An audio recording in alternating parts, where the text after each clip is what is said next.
El objetivo era extender la frontera de la llamada civilización, porque la tierra era algo que ya valía mucho. La única salida para él era el exterminio de los pueblos originarios. El grupo encabezado por Ina Callal y Foyel fue atacado. 30 de ellos murieron.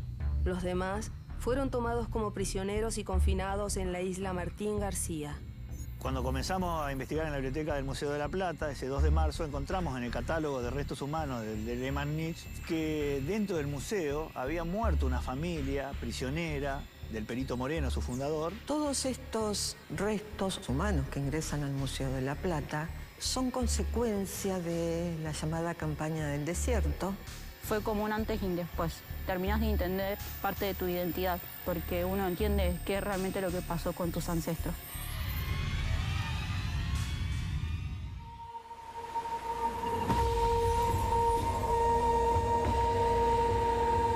Durante la llamada campaña del desierto, bajo el mando del general Julio Argentino Roca, cientos de hombres y mujeres, niños y niñas de los pueblos originarios fueron arrancados de sus tierras y tomados como prisioneros. Algunas de estas personas fueron exhibidas como piezas de una colección viviente en el Museo de Ciencias Naturales de La Plata. Fueron estudiadas y fotografiadas, y luego de su muerte continuaron cautivas. El museo conservó sus restos en bolsas, en cajas, en vitrinas, sin rituales, sin sepultura, sin nombres.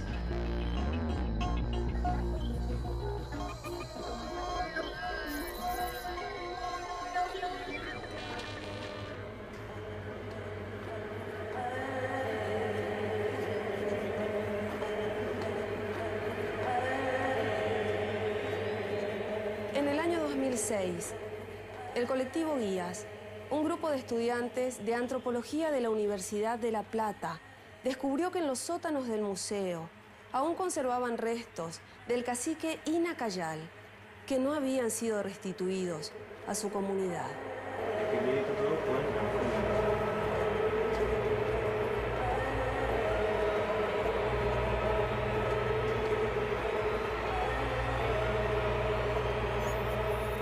El antropólogo Fernando Pepe ha participado en más de 25 restituciones en todo el país.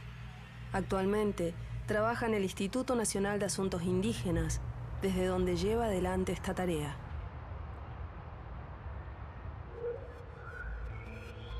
Cuando comenzamos a investigar en la biblioteca del Museo de la Plata, ese 2 de marzo, encontramos en el catálogo de restos humanos de Lehmann Nietzsche, publicado en 1910, que dentro del museo había muerto una familia prisionera del Perito Moreno, su fundador, y que había sido el Lonco Ina Callal, el líder de esa familia, restituido en 1994. Entonces pensábamos que ese caso podría ser un caso paradigmático para visibilizarlo y lograr así el retiro de exhibición de los restos humanos que pedían las comunidades.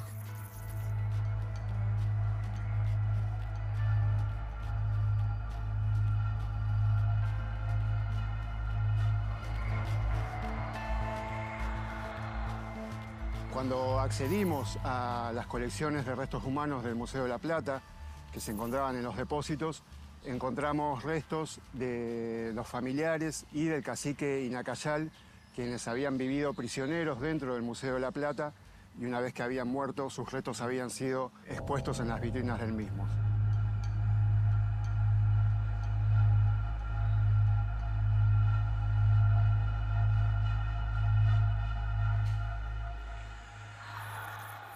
Restos humanos que incluían esqueletos, cráneos, cueros cabelludos, cerebros, mascarillas mortuorias, huesos sueltos y cadáveres disecados. Una colección triste, injusta, inexplicable. Parte de esos restos fueron saqueados de cementerios. Otros pertenecen a quienes fueron asesinados durante la campaña del desierto. Todos ellos permanecieron expuestos en las vitrinas del museo durante casi 100 años.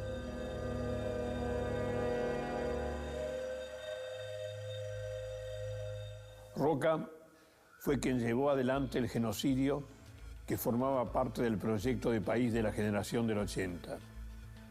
Mientras traían pobladores de Europa, acababan con los que vivían acá desde siempre. El objetivo era extender la frontera de la llamada civilización, porque la tierra era algo que ya valía mucho. La única salida para él era el exterminio de los pueblos originarios. Roca nunca se tomó el trabajo ni siquiera de llamar pueblos primitivos o indios.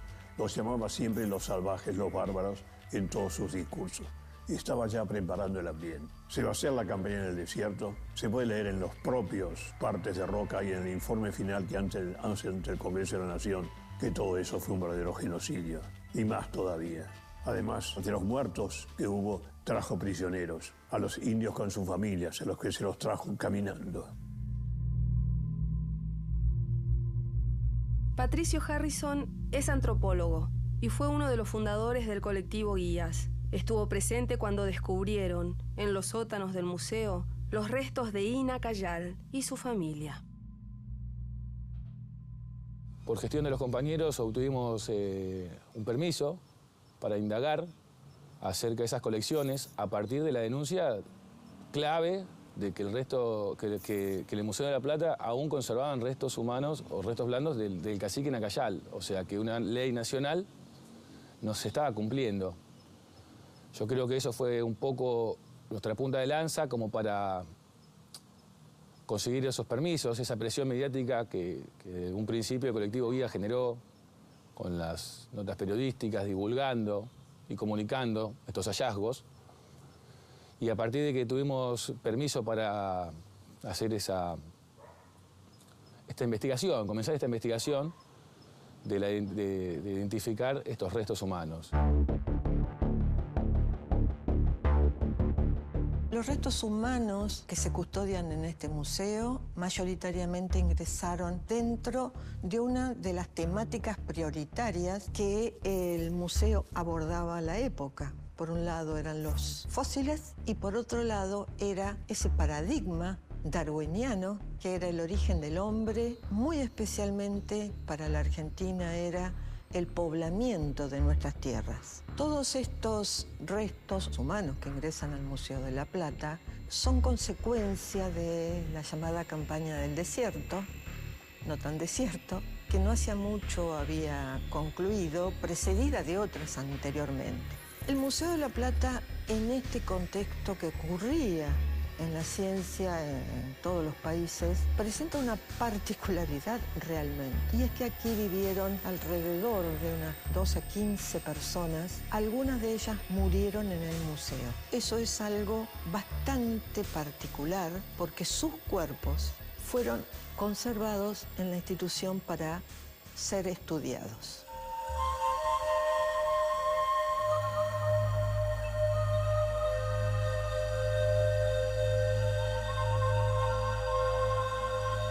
El Museo de Ciencias Naturales de La Plata se creó en 1885 a partir de la colección particular de Francisco Moreno.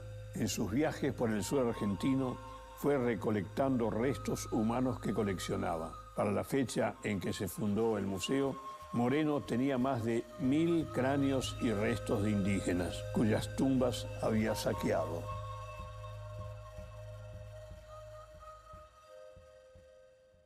Eso se hizo y además el perito Moreno conversó largo tiempo con Roca y le informó de cuáles eran los caminos donde vivían los indios pacíficos y los indios que podían ofrecer resistencia. Y después fue un gran negocio, el Museo de la Plata, y también el intercambiar con museos europeos la exhibición de los pueblos originarios argentinos que fueron enviados a Europa para ser exhibidos.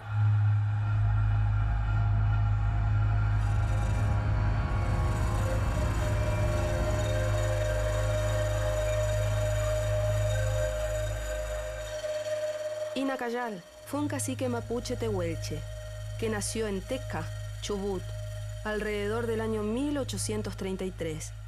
En sus tierras recibió a numerosos naturalistas y viajeros de la época, entre ellos al perito Moreno, quien se refirió a Ina Callal como el indio amigo. Pero todo cambió en 1884, cuando el Estado argentino decidió conquistar el desierto.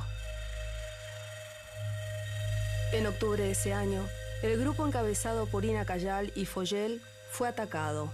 30 de ellos murieron. Los demás fueron tomados como prisioneros y confinados en la isla Martín García. Las familias fueron separadas. Las mujeres destinadas a servir en casas blancas y los hombres encarcelados y obligados a realizar trabajos forzados.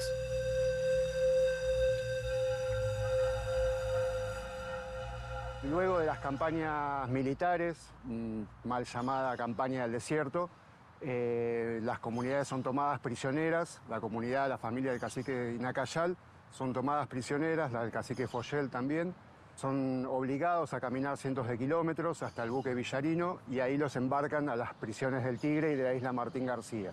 El Perito Moreno, el fundador del Museo de la Plata, pide que se lleven a Ina Callal y Foyel y sus familias al museo para que puedan vivir ahí. Él decía que él les iba a dar tierra, iban a estar mejor en el museo, pero bueno, el Perito Moreno lo que hace es llevar a Ina Callal como prisioneros dentro del museo, donde los hace trabajar en la construcción del museo mismo. A las mujeres las hacen tejer para las colecciones, para presentar las colecciones etnográficas, y bueno, estaban en pésimas condiciones de vida. En los registros del Museo de la Plata dan cuenta del comportamiento y de los caracteres psicológicos de estas personas mientras vivían en el Museo de la Plata.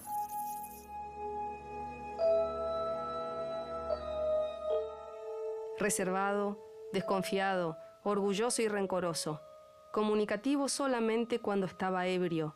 Dormía casi todo el día. Discutía fácilmente. Muy apático y sin ninguna preocupación por su persona. El cacique Ina Callal muere aproximadamente a los 45 años el 24 de septiembre de 1888 en el Museo de la Plata.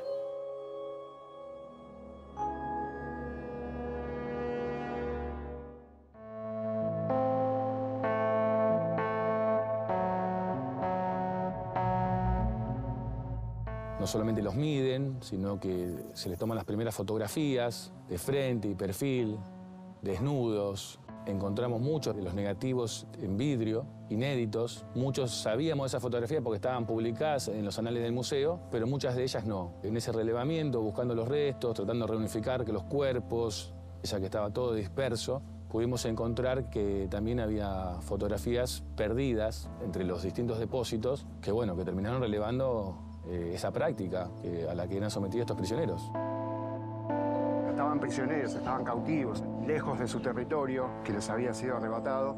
Y bueno, dentro del museo empiezan a desarrollar enfermedades y en la primavera de 1887 empiezan lo que denominamos la seguidilla de muertes dentro del Museo de la Plata. Margarita Foyel es la primera persona que muere dentro del Museo de la Plata. A los 11 días muere la mujer de Ina Callal y 11 días después muere Eutialma Otafá, una mujer fueguina que también formaba parte del grupo de prisioneros de la familia de Ina Callal. Una vez que estas personas morían, rápidamente sus cuerpos eran descarnados para preparar los esqueletos para la exposición dentro de las vitrinas del museo, donde eran expuestos como trofeos de guerra, ¿no? Como los últimos caciques de esos territorios que habían sido conquistados a sangre y fuego en las campañas militares del general Roca.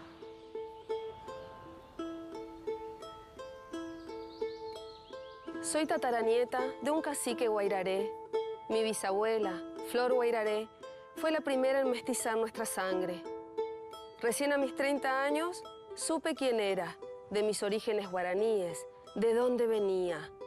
A partir de ese momento tomé como una misión difundir nuestra cultura, que tanto tiempo fue acallada, tapada, invisibilizada.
Yo creo que saber y enterarte de que los restos forman parte de un museo, de una exhibición, que fueron expuestos, que fueron maltratados, la verdad que no es grato.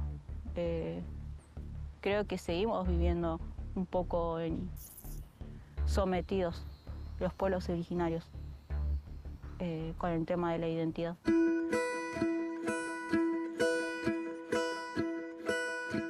La realidad de nuestros pueblos originarios va cambiando. Los paradigmas de la ciencia y las leyes también. Esto es porque pudimos alzar la voz y sentirnos orgullosos y orgullosas de quiénes somos y del lugar de donde venimos. En 1994 se reconoció por primera vez en la Constitución Nacional la preexistencia étnica y cultural de los pueblos indígenas del país. Ese mismo año se dictó una ley que permitió la primera restitución de nuestro país, la del cacique Inacayal. Unos años más tarde, se revelaría que no fue completa. En 2001, otra ley estableció que todos los restos humanos que formaran parte de colecciones privadas y de museos debían ser puestos a disposición de las comunidades que los reclamaran. Pero incluso entonces, tuvimos que seguir esperando, porque esa ley no se reglamentó sino hasta 2010.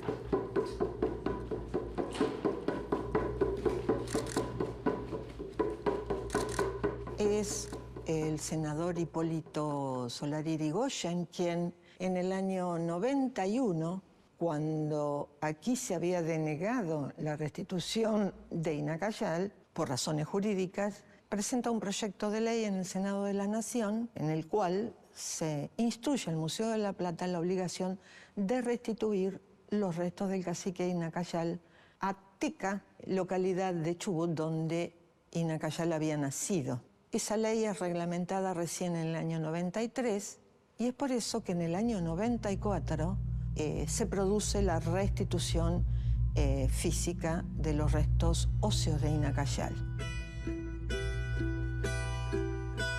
El proceso de la restitución obviamente se inició acá en el Museo de la Plata con representantes indígenas. La primera restitución de restos humanos ocurrida en la Argentina.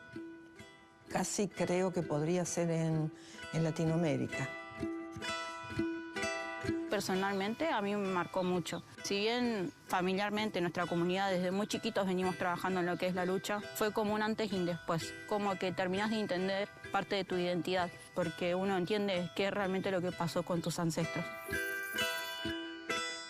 En el año 2006, habiendo tenido publicidad mediática, la existencia de partes blandas del cuerpo de Inacayal en el museo, se produce el reclamo de la comunidad de Teca y de la Secretaría de Cultura de Chubut de una restitución complementaria de lo que se llama partes blandas del cuerpo de Inacayal. Esto era un tabú dentro del museo, dentro de la antropología, hablar de estos casos. Lo que conmocionó, sobre todo en nuestra investigación en ese momento, restos blandos del lonco Inacayal, que había sido restituido en el año 94 y comprobamos que fue incompleto. Por lo tanto, habían violado la Ley Nacional de Restitución de Inacayal, porque encontramos su oreja izquierda, su cuero cabelludo, suponemos hasta el día de hoy que también estaba su corazón. Su cuero cabelludo y su oreja, y a su esposa, y a su sobrina Margarita Foyer, que también había muerto.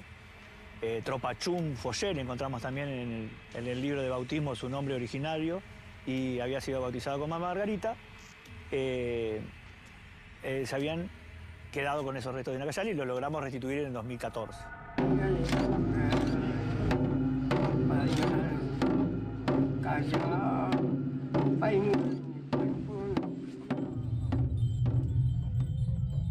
La restitución completa de Inacayal ocurrió 20 años después de la primera y representó el reconocimiento que las comunidades originarias habían esperado durante mucho tiempo, el reconocimiento de sus derechos, del derecho a recuperar a sus ancestros y homenajearlos dentro de su cultura y de sus tradiciones.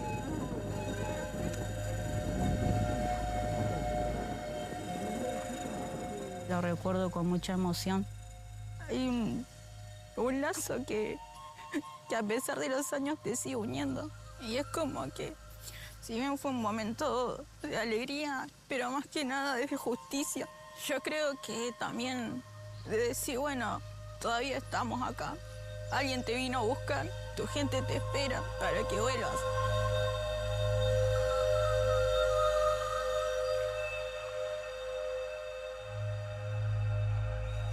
Su enterratorio fue como tenía que ser, como un verdadero lonco que fue. Se hizo una caminata hasta la montaña, se tocaron los instrumentos y en eso se arrancó lo que sería la noche. En un enterratorio cada cual le puede llevar a la persona que fallece un regalo. Se dice, según nuestra creencia, que cuando uno muere, emprende un viaje. Y en ese viaje, para llegar a encontrarse con sus otros ancestros o familia, necesita llevar cosas, alimentos, agua, abrigo. Se hizo un enguilipún, una rogativa, que es donde todos lo despiden a través de ruegos para que llegue bien a reencontrarse con su familia. Después, entre todos, lo llevamos al enterratorio final. Y cada comunidad también ponía arriba una piedrita, que eso también es la forma en que se entierra en nuestra cultura. Quienes tenemos raíces en los pueblos originarios, sabemos del maltrato y la crueldad que han sufrido nuestras comunidades a lo largo de la historia. Y aún la siguen sufriendo.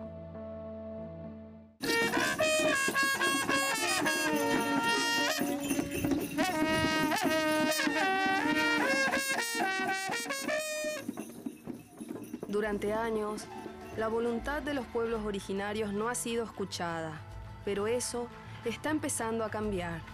Cada restitución abre para nosotros y para nosotras un camino de justicia. Al día de hoy, los antropólogos continúan trabajando para restituir los restos que las distintas comunidades reclaman y esperan desde hace más de 100 años. Todavía queda mucho por hacer.